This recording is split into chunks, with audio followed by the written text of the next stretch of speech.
What's in your blacklist? This is the regular meeting of RFM at Agile Ventures. It's the 3rd of October. It's the national holiday of Germany, the reunification day. And, what are you unifying? Reunify? Yeah, so the east and the west part came together in 1990. The wall thingy was brought down. Yeah, well, that was 1989, and the reunification took place 1 year after. Cool. Yeah. All right. So it's Matt, Mike, and Tonita right now, and yeah, you were working together just before the meeting, and you were working on this D3 part. Is that right? Yeah, trying to. Yeah. Well, we were. Yeah, we were working. We're just in 1 hour. You know, sometimes it feels like the only thing you really do is like, okay, let's all try to get a good understanding of what we're going to be working on, and then it's like the hour's gone. But it was more like it was one of those things. Is like, we knew the meeting was coming up, and like, then they're gonna go around talking about what we've been doing on, and let's do something. Yeah. Just kidding. So did you see the message I posted on Slack? Yeah. Yes, I actually, I hope you don't mind. I was saying that it would be nice. I feel like because I think you did a really good job of like actually going into the code base and pointing out like which lines could be refactored and all that kind of stuff. But then it was just like lost in some video somewhere that would be difficult to find. And so I was just saying that I posted what you said in the actual ticket, so that if it's another couple days so we can work on it, we can just kind of pick up where we left off. And if there's any way that anything that you can help to clarify so that we can just get the ball, get a running start. Yeah, great. So actually that was what I wanted to do anyways, because the issue didn't deliver much info. So if you posted it on GitHub, and you did, I just received a message, a mail. That is actually awesome. I the only thing I deleted from what you said was about there's not very much on the ticket or something like that. I didn't think that was necessary to put there. So that's great. Let me share my screen.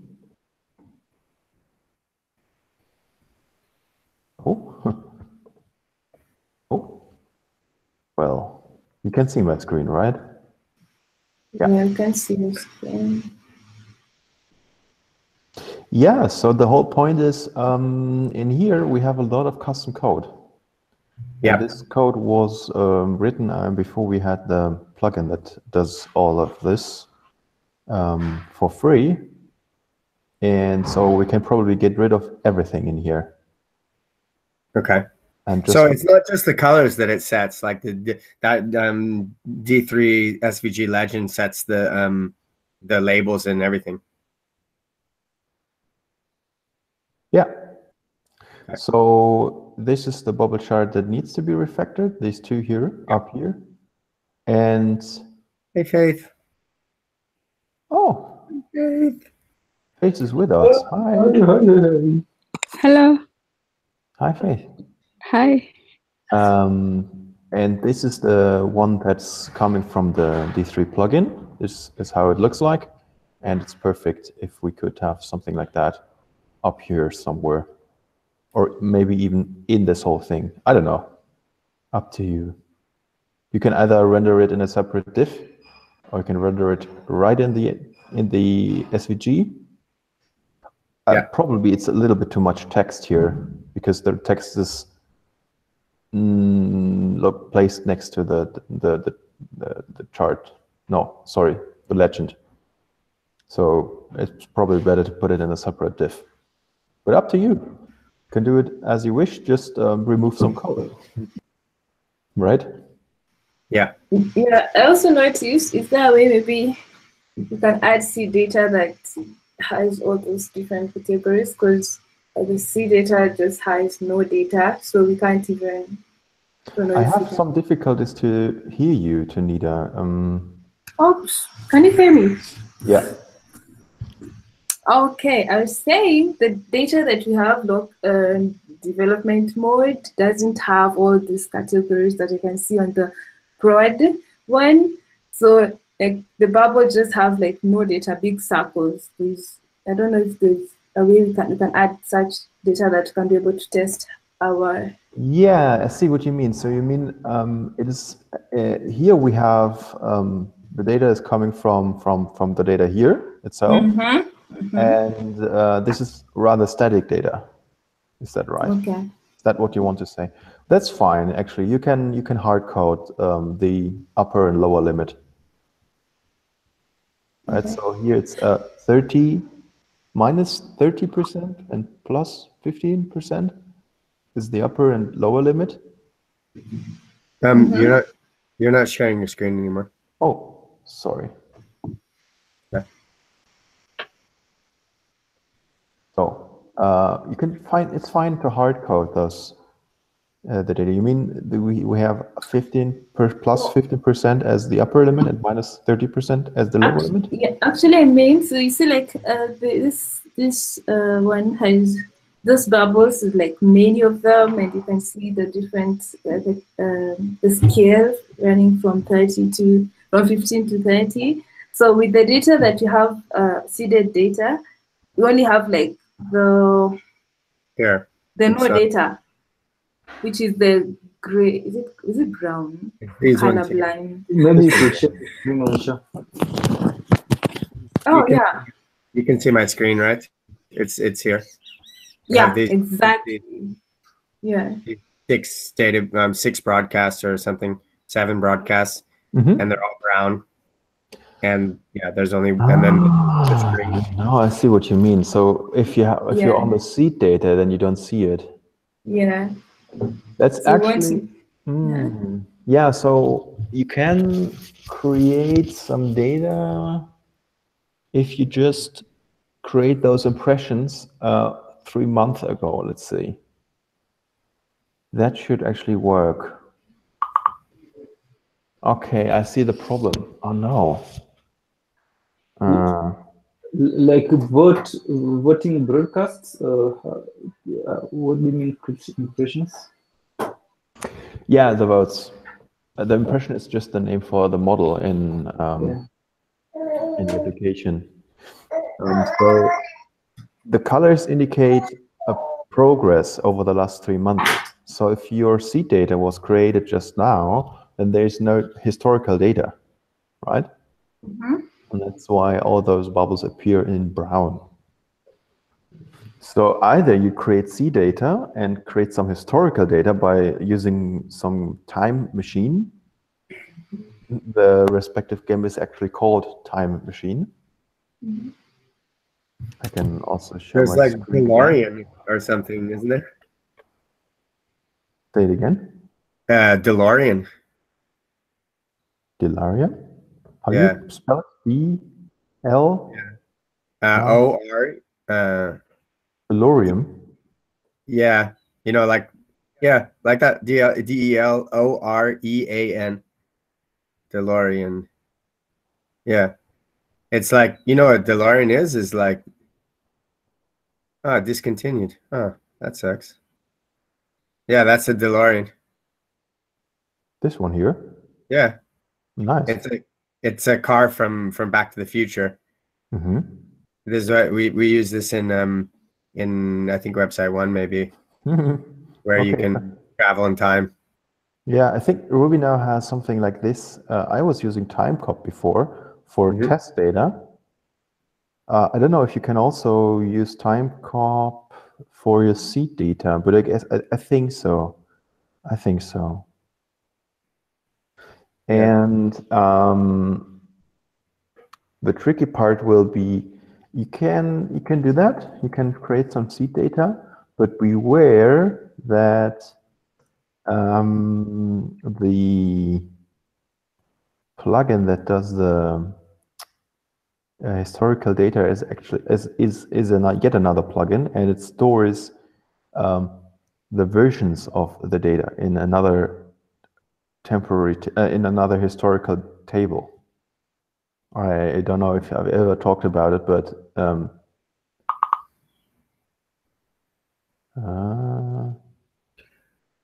but yeah, just think of if you have a vote, then you have a validity period.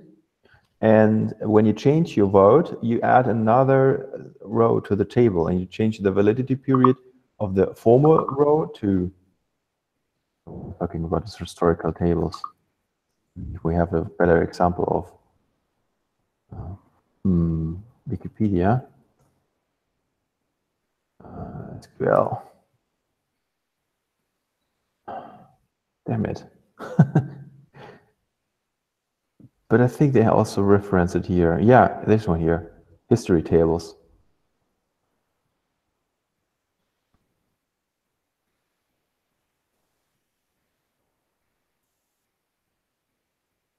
Yeah, it looks like that. So you have a start and end date, and one row is only valid for if the current date is in the validity period, right? If there's no end date, it's valid for the entire future. So also for example, the current time. And this is how we can do the data visualization on historical data. I think nobody understands what I'm talking about. Yeah, it's pretty. I mean, theoretically, yeah, I understand, but I haven't seen how it works in the. So in ordinary Rails applications, you only have a snapshot of the state right now, of the current state. If you make changes, the only thing you know is a created add and modified add timestamp, right? Mm-hmm. The only thing you know is. You're saying the only thing you know is? The only thing you have are these two timestamps for each record in the database, created add and modified add. Okay. All right. So how do you do data visualization over a period of time? So think of, you want to have a line chart where you have your votes and you want to see as if it would be a stock chart, something like that. Okay, and people constantly change their minds. Maybe they vote for another broadcast, or they delete that record, and so on and so on. So how can you create this line chart? Do you see the problem here? Yeah. Yeah.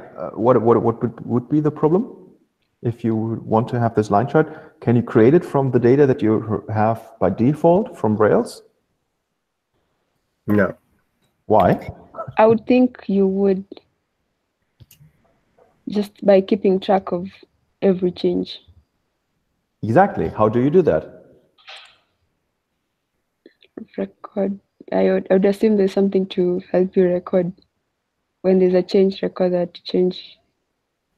Yeah, you need something that keeps track of all changes, right? Yeah. Yeah. Like a log And that's actually history tables. Okay. So that's a particular feature of Postgres in which you don't change or edit a row in the database. In fact, every change will add another row and change only the validity period, right? Yeah. So that row was valid for 2 months since it was created and up to now. And the new row is valid from now to infinity.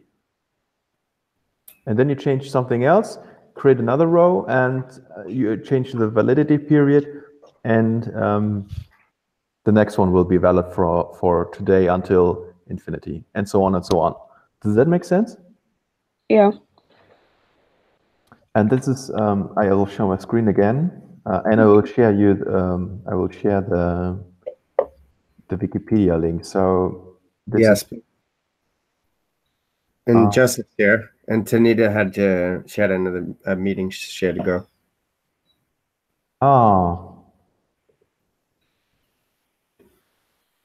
Oh, that's so sad. Well, goodbye to Nita, and she's already gone.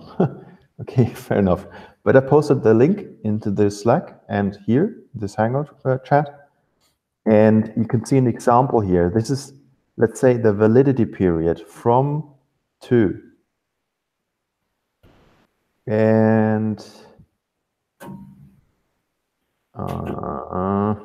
yeah, this would be an example where this one is valid since 2004. It's the same record, yeah. What the supplier state has changed on the 21st December 2004 from CA to IL. All right. California, Illinois. And maybe this one here from California to Illinois. So, Are these actually two different things? I don't know. Supplier keys, but Yeah, but think of as if those two would be this one and the same, would represent one and the same thing. Usually you have an ID. I don't know if those two are supposed to be the same. I But think so. I it's think so. Supplier code. They're Yeah, two yeah. different states, so why should they have the same supplier key if they're two different states? I have no idea what this table represents. I just see a validity period, and this one is null. So this one is valid until the future, and from 2004 to every time after that. So let's think that these two records represent the same thing. Then if you would go back in history to the year 2003, then this record would be valid, but this would not. And if you would time travel into the year 2005, then this one would be valid, right? unless there's another change. Yeah, so I can actually do it on my PC because I have the production data here. WinRails C, impression count. So we have 71,395 votes. Okay, Wow. those are only the votes. This, like, if you would have a snapshot from this very moment. But there are other, like, old versions of each vote. Okay, so you can even I have to look up the syntax for it. But you go into app models impression. Oh. Broadcast history, no. I want.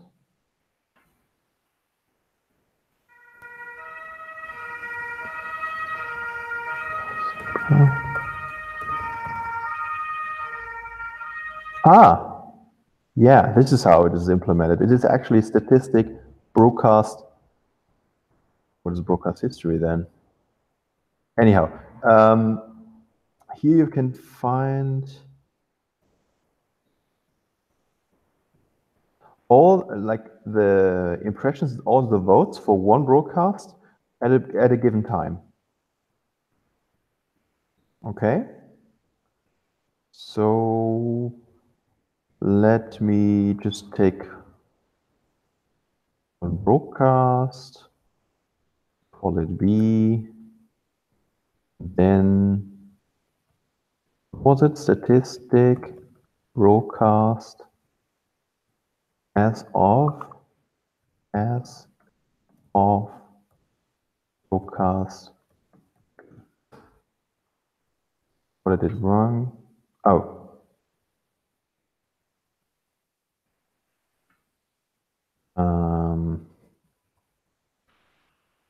Broadcast as of B and then a time, so 3 months ago. So here I have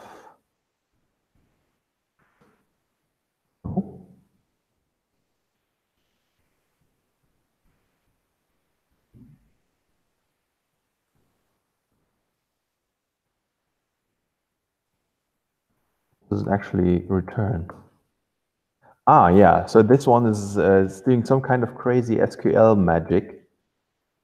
So this one just returns this ARIL active relation node.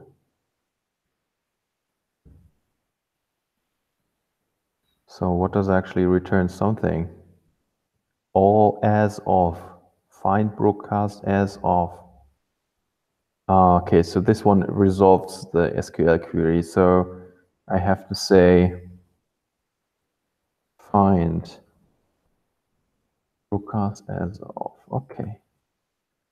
So this will give me the statistic of that broadcast at a given time, 3 months ago. So if I, for example, yeah, so this one is broadcast number 76. It had 214 impressions 3 months ago. And so how many impressions did it have time now? 215. There you go. So there you can see it. Does everybody can see the difference? Yeah. I can do the same thing. I can also say 1 year ago. So There that it should be has fair. only 194. Or maybe 2 years ago. 194? What? No way. No pressure. Ah, yeah, right. Because at some point we implemented that behavior. These 194 impressions was the state when we implemented that feature. So we didn't track the changes before we had all of that implemented here. So, and I have Okay. a question, Yeah, sure.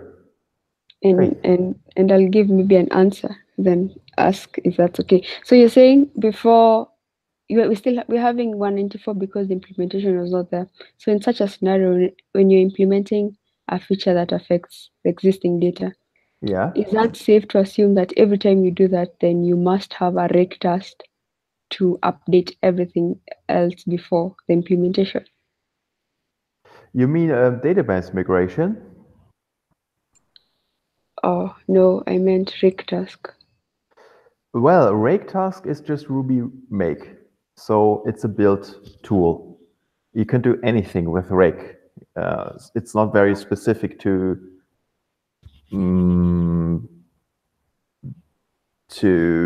for example, a change in the database or whatever. It's Okay. just some kind. It gives you a command line utility, and you can basically call some code. It's a command line utility for build tasks or something like that. In our specific case, we had the problem, okay, we wanted this feature that we keep track of all the changes. And before that, we couldn't. We had just the snapshot state. And when we started, apparently broadcast number 76 had 194 votes. So this is the state for that time and the entire time before. So we cannot say anything for the time 2 years ago or something. We just started with this feature back then, but we didn't have to do a big migration, I think. We just created those history tables and plugged in Chrono model, this plugin here, which I think is pretty heavy, but very interesting. Okay. I can share it with you. It's kind of complex, I have to admit, but it's super interesting. I also contributed to it with a couple of tests. It basically hooks into the Postgres adapter, so the communication when you have your Rails app and it communicates with Postgres. It's also tied to Postgres. You cannot use it with any other database. Yeah, and it gives you these history tables. Where is it? Yeah, these kind of history tables. If you look into your database schema, you'll also see those. Faith, did I actually answer your question? Yes, you did. What's the command to show all tables? Ah, there we go. Public. These are not all of. So impressions is apparently missing here. Postgres show all schema, maybe.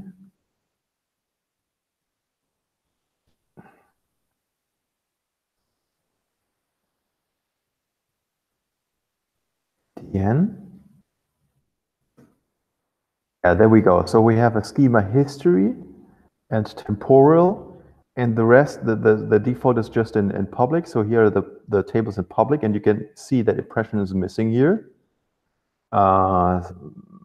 Use what's the command in the command line utility to switch it to another schema? So if I say dt, apparently only these tables from the public schema are shown. Does anybody know? No. What does EN plus do? I have no idea. Okay. Yeah, but if you inspect the tables, then you see that in this schema temporary and history, there will be more tables for the impression part, and I think it's called impression underscore history or something like that. Yeah, so that's coming from Chrono model. All right. Does it help?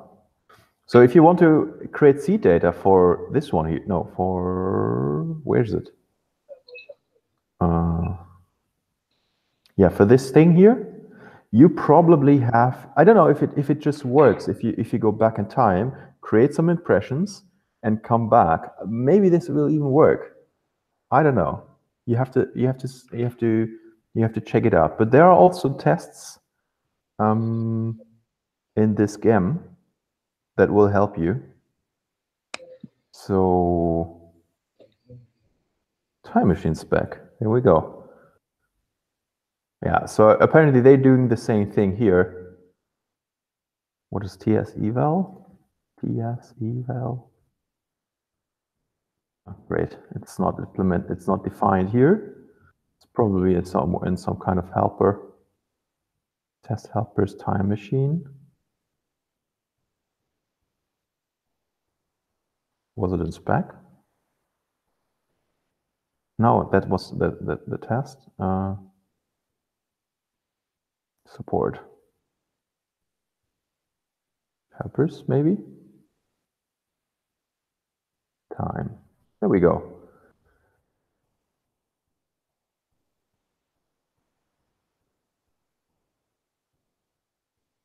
Oh. TS eval, there we, oh wow, it looks kind of scary.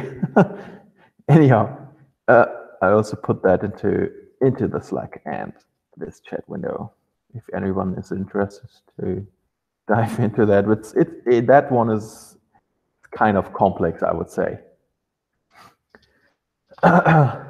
Okay, maybe you're just lucky. Maybe you can just use Time Machine and create some historical data. Actually, there must be tests for in our application for it. You can use the same way of creating historical data like we do in our specs for RFM. So if you go into backend spec, maybe models,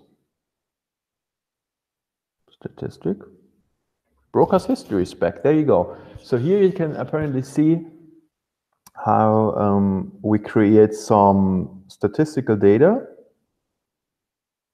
No.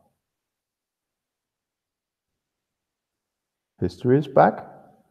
So here we can see how to create some statistical data.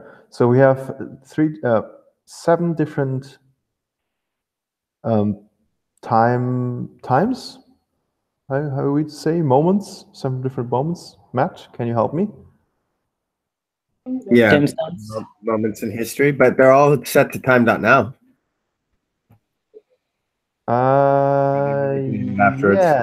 Yeah. I think it's the time that's necessary to run this command.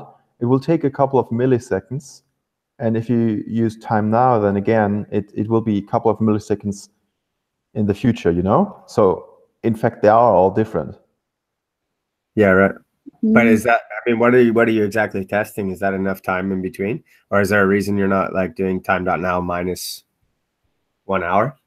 I think it's enough. Yeah, I think it's just enough. You can some milliseconds are enough already. So the validity is precise enough to keep track of those milliseconds. So when you say, for example, let time at this variable here. Time 1, 2, 3, 4, 5. Yeah. So you create the broadcast, create some votes, blah blah blah blah blah, and then you just track the times. So, but what is actually the command? Current is this described class historical statistics described as find broadcast as of. So apparently you always have one broadcast, and then you pass in the time, and here you set the time.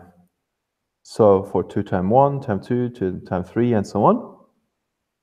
And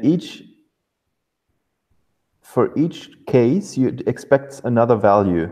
So first it's nil. Apparently we are testing, what are we testing? The average. So we are testing the average value. Yeah, historical statistic average. That's historical statistic. And here we pass in the time. And so this will always be different. Or it's supposed to be different for each of those times. So when you create the broadcast, you don't have any votes, meaning the average has to be nil. Mm-hmm. So at time 2, we have an impression which is positive. So someone wants to support it and distributes 2 euros. Then the average is 2. Yeah, we have exactly 1 vote. It has 2 euros, so the average is 2. So this is just testing the average of the amount, though. It's not testing anything to do with the time. Yes, it is. This time is set for this context block or describe block. So it's running this find broadcast as of. This is a method on this model statistic broadcast. Find broadcast as of this time, and then you get the statistical value for that broadcast at this point in time, at point 2 T2. Yeah, but if at T1 was equal to all the other ones, it would still that method would still work,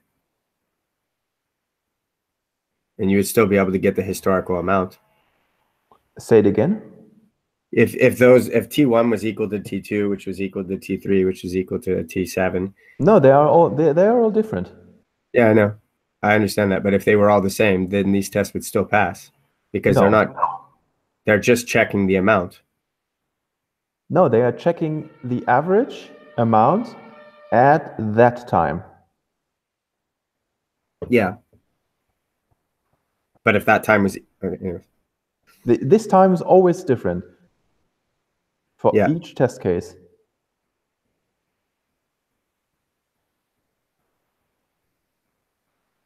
Do you have any questions regarding that one?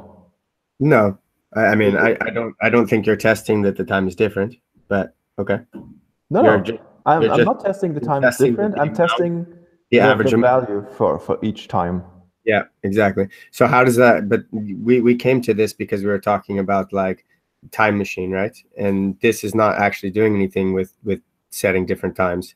It's just saying time.now a millisecond after you say time.now before.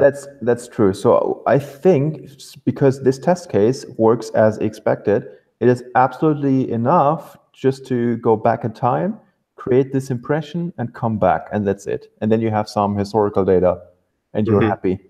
So I think there is also some time traveling in here. I mean, there's time traveling. Like you can't just like instead of saying time.now for time 1, you can't say time.now minus. Is that only with like moment.js that you can do that? Or like moment.js is for JavaScript, but there's something similar for Ruby. So I just searched for travel.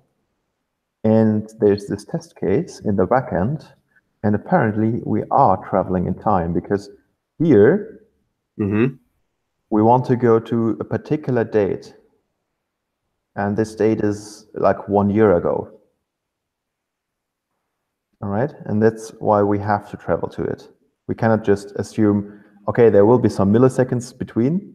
We want to go back to this very date. Yeah, and assert that the amount was nil at that point.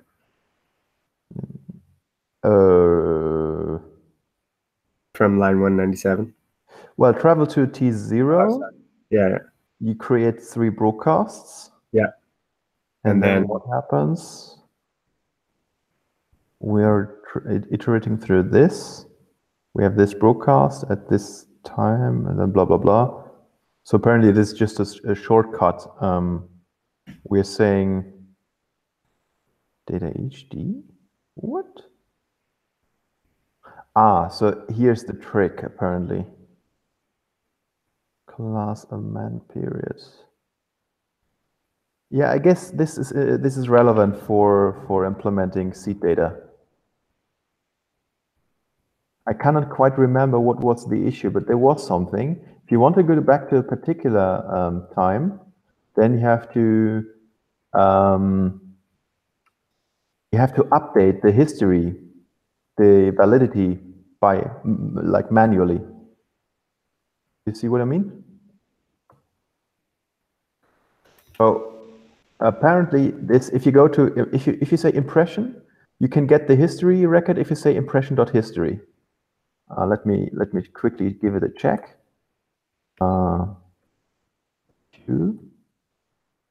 See. Impression first.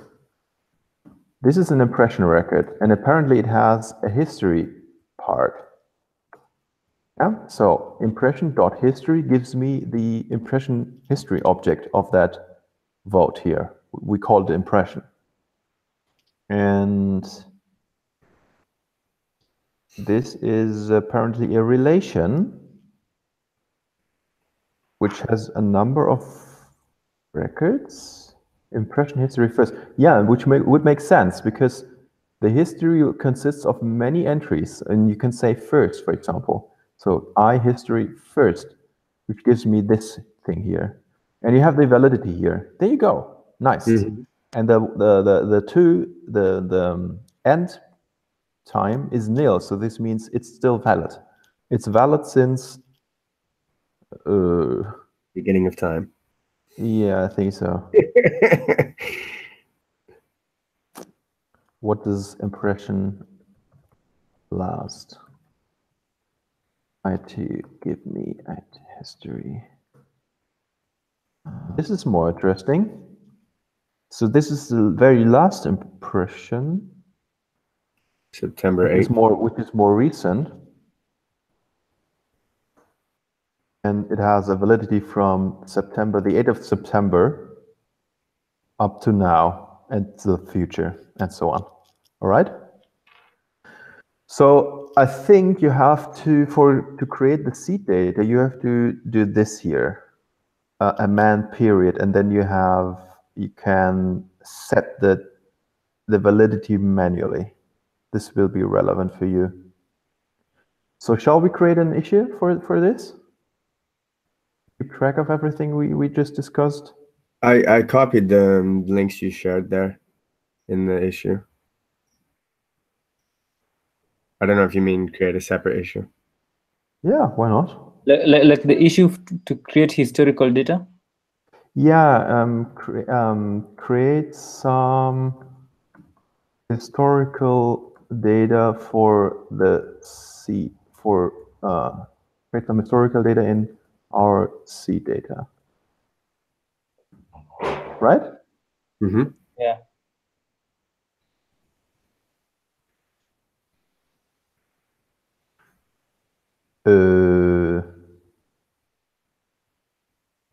Probably, I don't know. None of these. No. All right. So Sure. when Sure. you developer's life simpler. When you set up this application locally and you create seed data with bin/rails-db seed, and you visit, for example,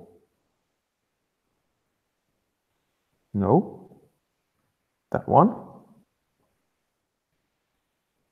But this will be http://localhost 4000 visualize time, then you would only see 5 huge brown bubbles indicating missing data. Would be great to have some historical data for that visualization. Period.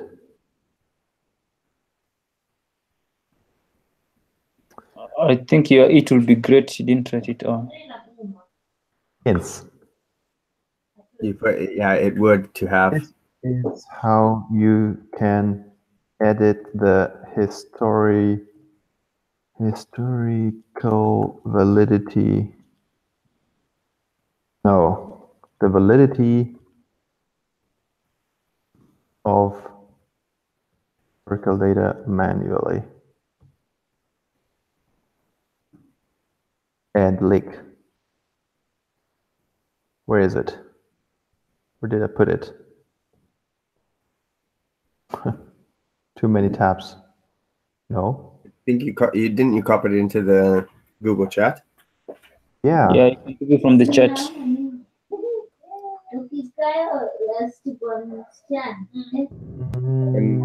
This line.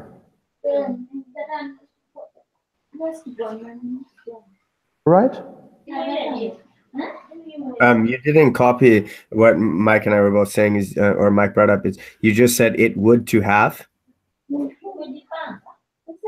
the last sentence of the first paragraph. It would be great to have. Yeah. I think maybe you added it, but you accidentally deleted it. Who wants to work on that? Matt or Yeah. Mike? I was looking for something to work on. Mike. You? Yeah. Yeah, Matt. Nice. There you go. You can assign Matt as well, so we can. Yeah. What? We compare on it, Mike and I. Yeah, why not? There you go. Cool. So I hope you get the point here. It's kind of complex, this whole history thing. I wanted to give a talk about it once because it's very interesting. It's quite complex, but just create the data should be doable. I mean, we have the test set up, and you can basically copy and paste from it. See how it goes, and also compare. You can also run the seed data and then see if everything is looking fine.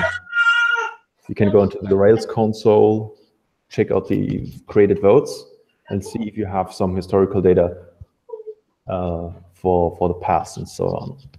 Right? Yeah. Yeah. Just remember, you have one vote, and if you say .history, then you get all the entries, the historical entries of that record. So that should be actually easy to debug, I would say. All right. Anything? Shall we continue regarding the work that you with this D3 visualization? I mean, it's still not clear to me exactly how we're going to replace all that with just those couple lines of code. Ah, okay, I see. Shall I show you what to do here actually?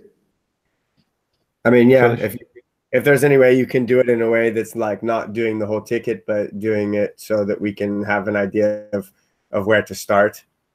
Yeah, of course.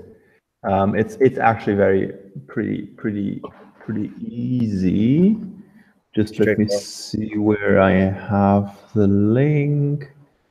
Yeah, so the goal is to replace all of that code with something tiny.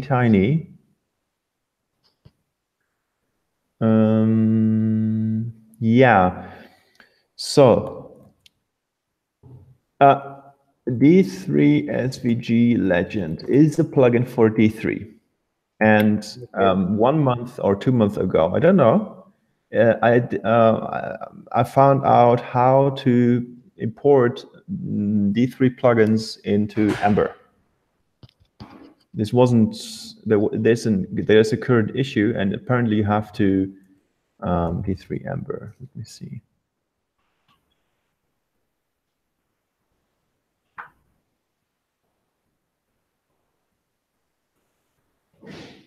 Yeah, that one. That's the bummer. So if you configure Ember D3 with this setting here, bundle true, then you cannot import third-party plugins anymore. You have to you have to be you're limited to the one that's coming with D3 by default. So this one here, this is a third-party plugin, D3 SVG Legend. And when I discovered how to use third-party plugins and that you have to remove this global bundle thing here, I was able to import it. And you can see that here. So that's how it works. You just import legend color from D3 SVG Legend. And if you look how legend color is used, you just have one variable. Yep. And then you say legend color. And you give it the labels. The labels are the names of, in that case, these here. So TV, radio, other online free radio. These are the labels. It's just an array of strings. And then you give it a color scale. This color scale is just an ordinary. Yeah, that's another something else that you're importing with a category 10 or something. This one here. This is scale ordinal, and it's coming from D3. So this scale ordinal is something like right now the other one has scale linear. Yeah, this one here, scale ordinal. Yeah, and the other one has probably scale linear. Yeah. And color is, I think, just one array of 2 color values. And then you get a nice scaling. And that's it. And you can place this legend ordinal thing. Well, I just called it legend ordinal. You can place it in the SVG. You just say SVG, select, and then give it a CSS class. Bye-bye. And just call that function. And that's it. That's but this doesn't do anything to do. This doesn't have anything to do with the size of the legends, then. No. Because so we can't just replace everything in that. I think so. Yes. I think you can replace it. A good portion of that's just the sizing, you know. Yeah, but placement of it and all that kind of stuff. You have the sizing, but you can adapt that to the result of this this legend thing. And maybe I was also just adding hard-coded height and width because I just didn't know how to do it in another way. Yeah. Okay. You know? So start with like kind of commenting on, because so we started with commenting all that out, and I mean Tanita's gone and she has the changes we made, so it's not very helpful.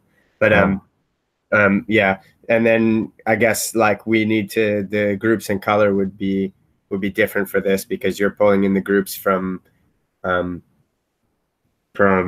different categories, that mapping the different categories of broadcasts, which we wouldn't be doing in this case. Yeah. So just looking at the code, I think maybe you can start with leaving this here and having the height and width still there, but you can definitely remove legend scale and everything from here to there. Yeah. And then this is the other legend. This is the continuous one, and you can remove probably, what is that? I have no idea.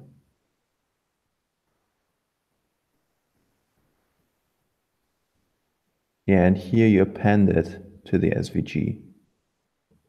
There, this is the legend access. So you create something else, and you can also, if you want, call it legend access or whatever, and let's just put it here, and this will do the magic thing. Yeah, this continues. This is the function here, continues. Yeah. It's doing something to the SVG. And then you have this static, which is also doing something to the SVG. This one here, it's calling SVG append at some point. So this will append a new node. Have you ever seen the SVG? We were looking at it a little bit earlier, yeah. And we pulled these open in like the Ember. We're looking at the component, and yeah, we're looking there as well. Yeah, so this one is just XML, okay? So you have SVG as the top node, and then you have G, and then you have a couple of child nodes, and you can see how they relate. So apparently, yeah, these are the labels. Yep. Right? And these labels corresponds to the calls here. So no, not that one. So you see SVG, that's the top node, the root node, and then say append, and then you call it G. I don't know what G actually stands for. Probably graph, maybe. I don't know. Yeah. And then you give it a class, which means access, and then you give it a transformation, translate. So this will place something on a coordinate system, I guess. Class access. Well, let us see. We have to see some kind of access class here. This is it. Yeah. And there's this transform thing. And if you place that, if you manipulate that, it will probably move. Yeah, there we go. Can you see it? Yeah. So this is how it works. Yeah, we can play a little bit with it and see. But after all, we don't really need that here, because I think there's an example of exactly that chart. Yeah, you could use either this one. I like that too. Yeah, those squares. Mm-hmm. Or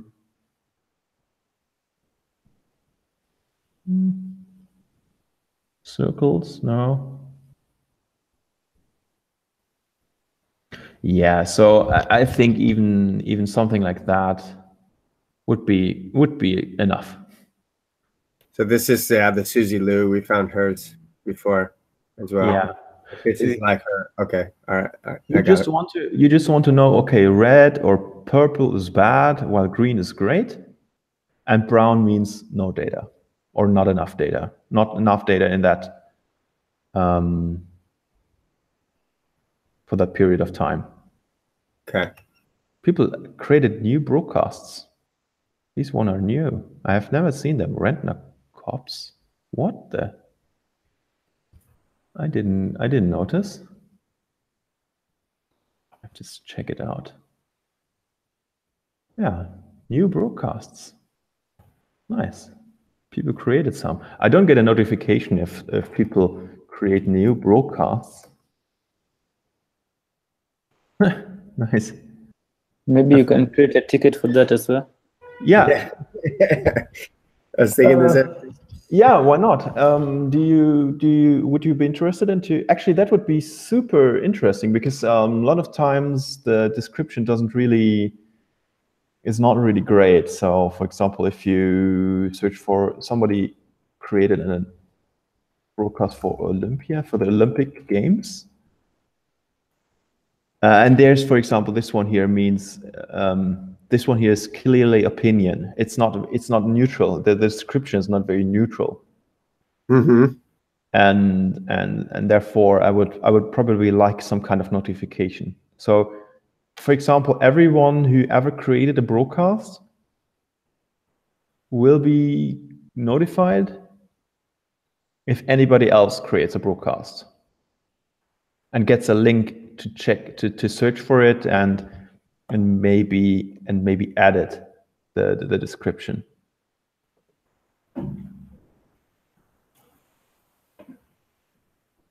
Yeah, I mean, Mike, that's maybe you can even create the issue, because it's good practice for us to get more practice in creating issues. More practice in creating issues. Yeah. One It's a good skill to have, you know. I'm just sharing my screen just in case. Yeah, it's good. I think, yeah.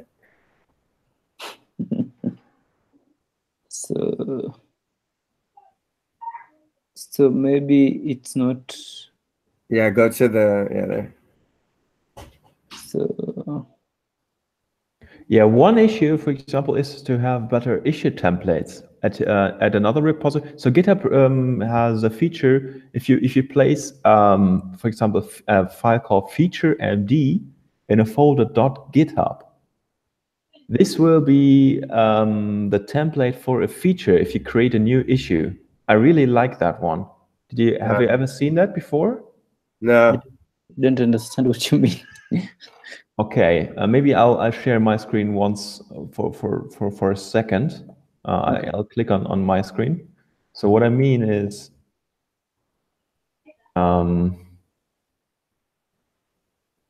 yeah, human connection. yeah, they have it already. I'm jealous. Awesome. So if you click on new issue here, you have this one here, which I really like. Oh, nice. And it comes from this folder .github.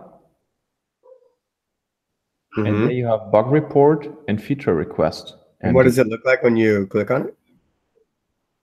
It's like that. And this will be selected as a template. Oh, yeah. If you create the feature request. So apparently based on the name, they call it feature request. And if you say get started, then you see this template here. And I really like that. And maybe we can create an issue to create an issue template. Nice.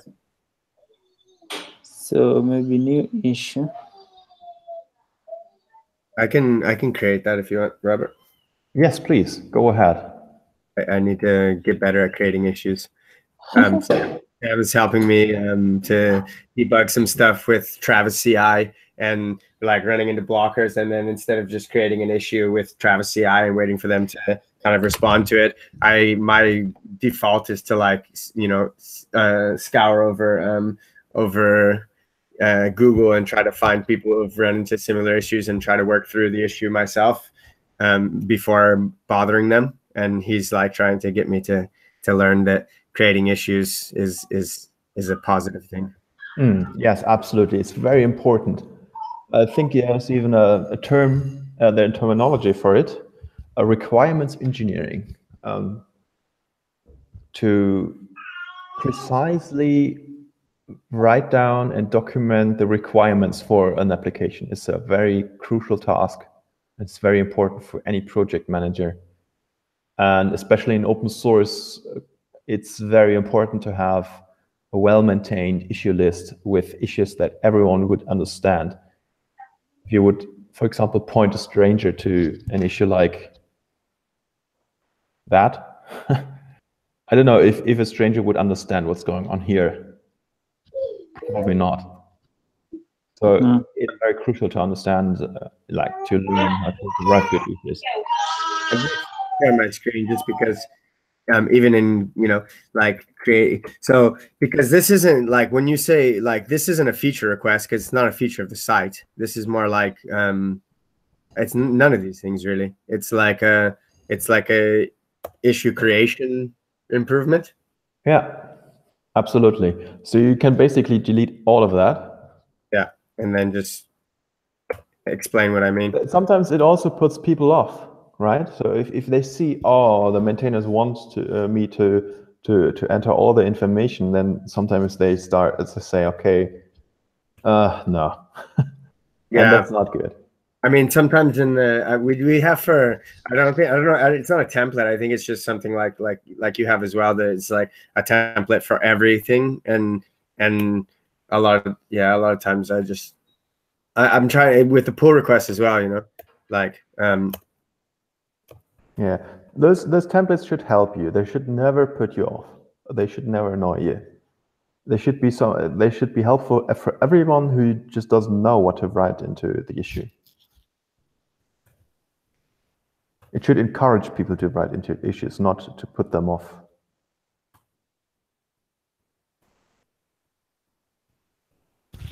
I'm like, go ahead, keep talking about this feature. I'm stealing your exact words to to create my issue that encourage people to be descriptive when requesting.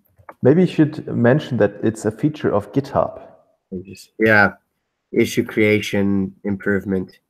So writing a good issue means you first of all you describe the problem, and the problem here would be if people create an issue, then if contributors or whatever, if let's say if people create an issue, when people create an issue, they see a verbose, lengthy template.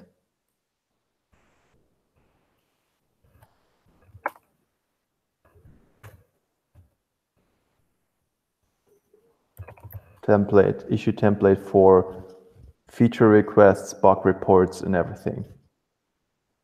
Yeah, and they have to delete everything that is not relevant for their case.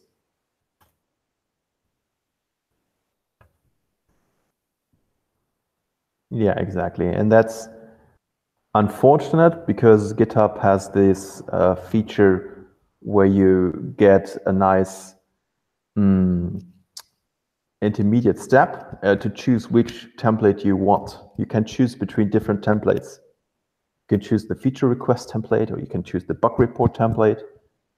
Is there a specific link that I can share here for people to find what you? Good question. I don't know. Issue templates.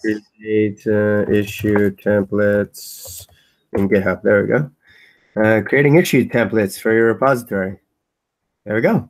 Under your repository, click on Settings, Start Template Setup, Preview and Edit, Propose Changes, Commit Changes. Is that what we're looking for? Bug report. Add template. Yeah, I think it's this. I'll put it there and then we can check it. Supports multiple template setup to allow for quick integration. Submit new issue. Woohoo! I feel amazing. I submitted an issue. I need some help. Oh, okay. That's what I'm like. So yeah, this is what I got. Okay, cool. When a user creates a new broadcast, okay, get notification when a new broadcast is created. Cool. When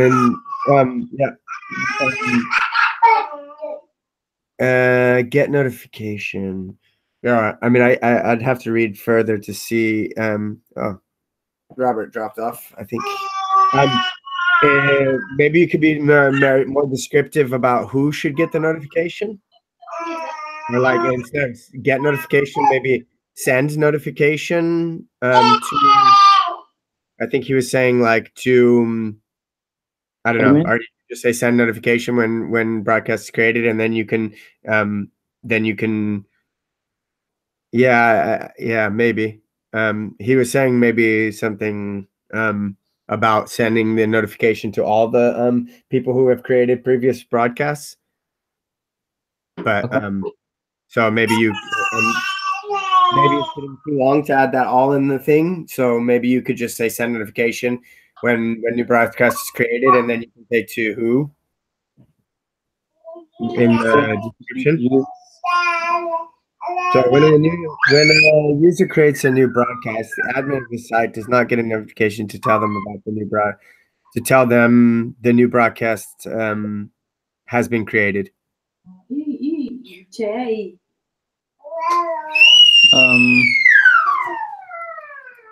Or you could say instead of saying who, you can just say notification is not sent to anyone. Yeah. What does it say? It would be nice to get an email Slack notification to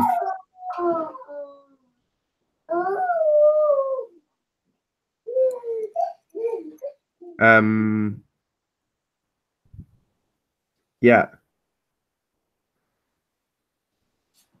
I think instead of get, I think it's better. It would be nice to send send an email that send an email Slack notification informing that a new broadcast has been created, maybe instead of that informing. Or whenever a new broadcast has been created. Informing that a new broadcast has been created or something. And then what is the motive? Yeah, so when a user notification is not sent to inform, yeah, you're in danger of repeating yourself, being repetitive. So I would just say instead just say is not sent to anyone. Okay. Maybe. I don't know. It would be nice to send another informing that a new house. What is the motivation use case for changing this behavior? You can say, I don't know. It's nice to know when new broadcasts are created, but also what Robert was saying is that like knowing when people create new broadcasts can help to, I don't know, to be adding non-biased descriptions. I don't know. I'm not sure. Ability to edit descriptions. Not sure.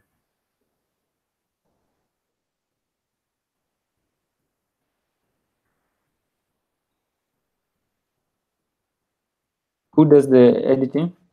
Well, that's the thing. I guess like anyone can edit. Maybe I'm not sure, or is it just admins? I'm not sure. Hey, Robert. Hi. Sorry for disconnecting. No, that's My fine. memory was full again, and my computer crashed. Well, we're still live, and you're back. So we were just kind of walking through this and trying to put something good about like the motivation for the change of behavior and that kind of thing. Yeah, so I think the most important parts when you create an issue is to explain the purpose, the reason, the what would be better if we had it. Like, what's the problem? Usually a problem is getting solved. There's some kind of like explaining the value. It's not so relevant to describe the perfect solution, because maybe the developer will find a better solution than the solution that you haven't had, if you haven't had in mind. You always can add hints, like this could be a technical solution, but that's not so important as the actual problem that's getting solved, the value that you add with this issue. So when I see your issue, when a user creates a new broadcast, a notification is sent to anyone. This is the notification part, right? Yeah. There's no when a user creates a new broadcast, users can create a broadcast and nobody gets notified. Or just replace the part after the comma. Nobody is notified.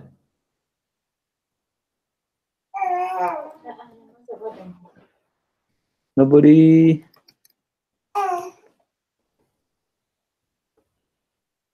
Yeah, Slack is also nice. Yeah, you don't have to send emails. Slack is also valid. alternative. Or Discord. Discord uses less memory. What? It is nice to know whenever a new broadcast is created. That's one thing, but even more important is that you can double check the text. So consider trolls or people who just dump their opinion in it. Yeah. Then it would be bias. great to have a more neutral description, or maybe even remove a broadcast from the database. So it will be nice. For auditing, I think auditing is the correct wording for that. Is it, Matt? Yeah. Yeah, not editing, auditing. AUDITING. Auditing.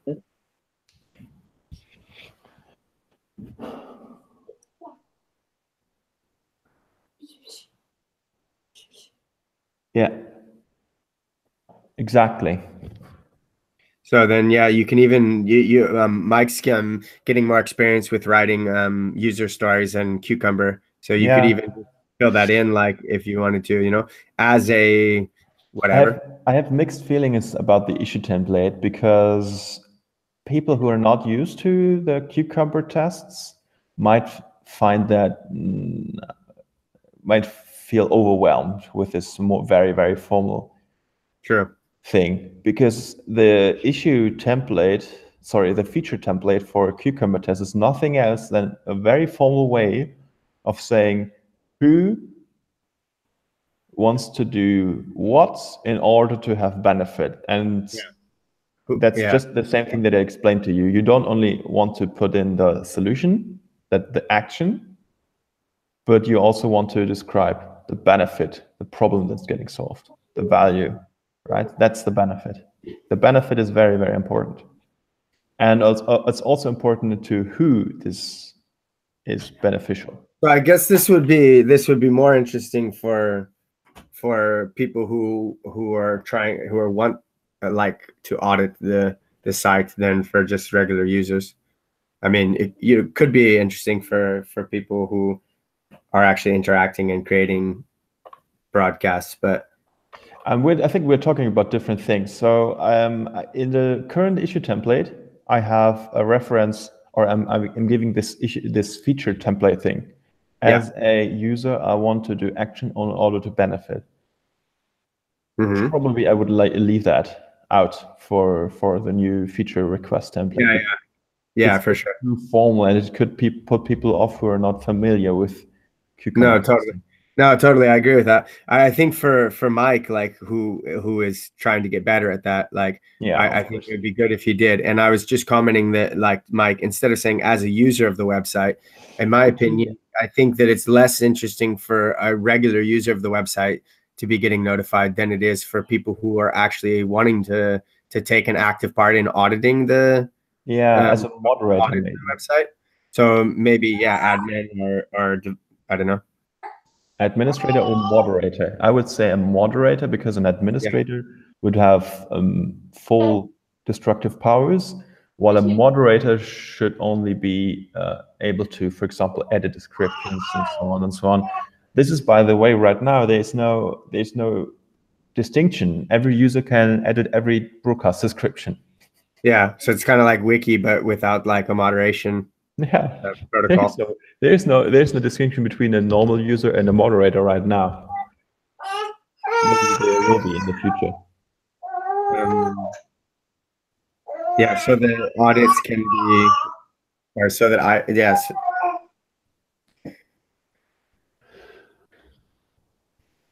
you need like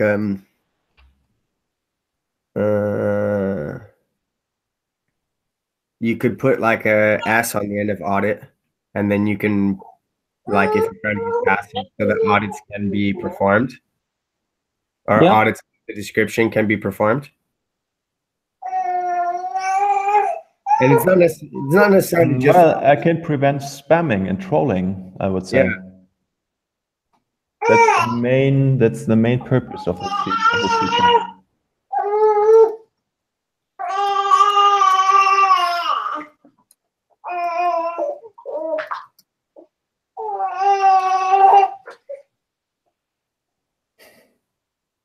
We have also our very junior developers in this meeting.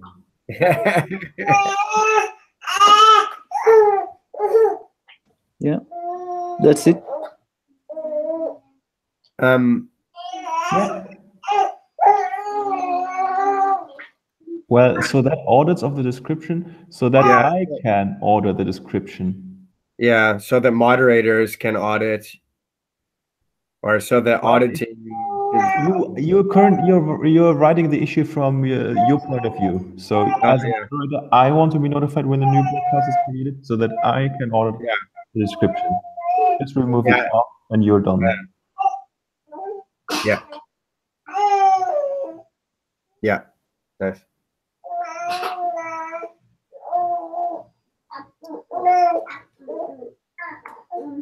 Yeah.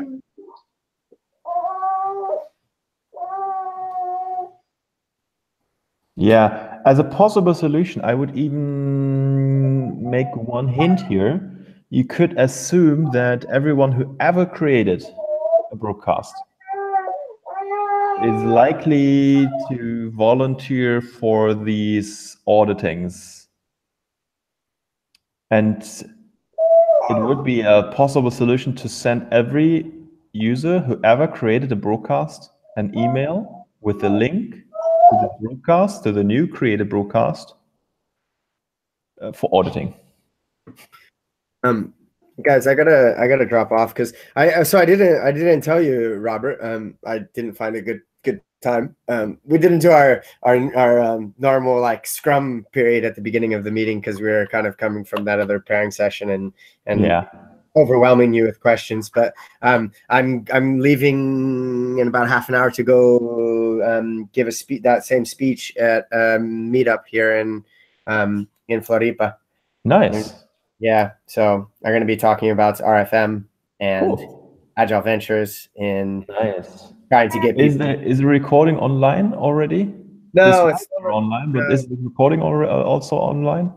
no, not yet. You know, I'm still waiting. They tweeted out today that they just released the pictures. You know, so if they're like that slow in releasing the pictures, who knows when the actual video will be released? But hopefully soon. And yeah, like I'm gonna talk to people in the context of Hacktoberfest and see if I can get people interested in hang with Agile Ventures and going to RFM and putting in PRs and stuff. Nice. Yes, of course. That's great. Yeah. So yeah, see you and good luck and good wishes to the audience and have a great talk. Thank you. Appreciate it. See you, Mike. Yeah, all the best now. Bye bye. Black.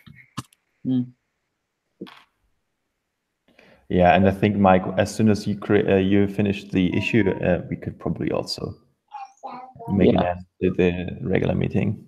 So we ever created it so they can. Assuming, maybe you can just write as the last thing. Assuming, send an email to every user who ever created a broadcast, comma, assuming they are likely to volunteer, or they are willing to volunteer the auditing.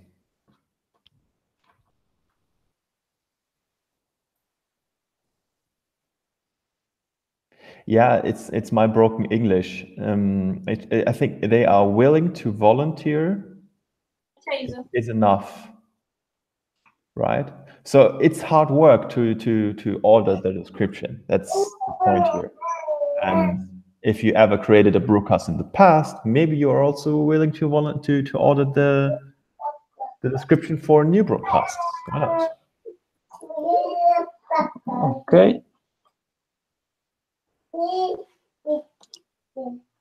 Yep, sounds good. Assuming they are willing to volunteer the auditing. Or to audit.